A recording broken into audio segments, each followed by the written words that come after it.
Hər vaxtınız xeyir olsun. Mən bu Təmizlər Rüstəmxanının Hacı Şahin ilə bağlı şəhid, Hacı Şahin şəhid deyil axı, şəhidlərlə bir yerdə Hacı Şahinə salavat gətirisi sual olunur ki, Təmizlər Rüstəmxanının Hacı Şahin yaşda Allah rəhmət eləsin dünyasını dəyişənlərə, hansısa dünyasını dəyişən Hacı Şahin kimi onlara salavat gətirən olubdumu? Təmizlər Rüstəmxanının dünyasını dəyişənlərdən o ki qaldı.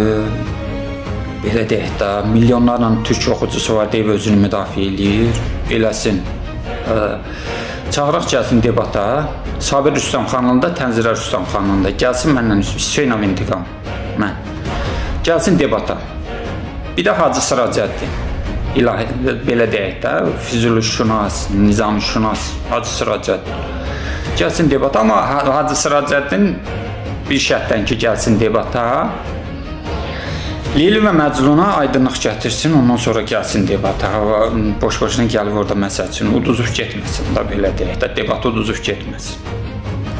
O ki qaldı Leyli və Məcnun məsəl üçün də Quranda yazır ki, intihara cəhd belə günahdır. İntihara cəhd belə günahdır. İndi bu, belə deyək də, bu, tutaq ki, Nizami Gəncəvi yazıbdır onu, bəlkə belə deyək də, bu, hansısa düşüncə altında ya nətər deyim, fars düşüncəsi altında yazdırıblar onu ki, milləti kör eləməkdən ötürü, nədir, millətin nəbzini nə ilə tutmaq lazımdır, sevgi, məhəbbətdən tutmaq lazımdır.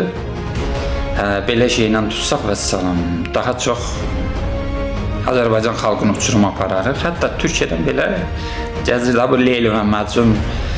Nəsə, çox danışmaq istəmirəm. Hacı Sıracəddindir.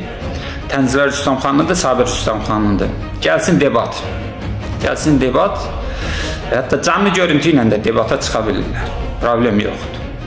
Gəlsin debatımız. O Hacı Şahinə bu hörmətsiz yanaşdığına görə bir Azərbaycanın Azərbaycanlıya qarşı bu sözlər demək, Hacı Şahini sevənləri ilə nəsə də qovum əqrəbəsi, yəni hörmətsiz yanaşmaq heç də xoşa gələn fikir deyil. Gəlsin debatımız. Təmizlər Rüstəmxanlı, Sabir Rüstəmxanlı, Hacı Sıracəddin, gəlsin debatımız.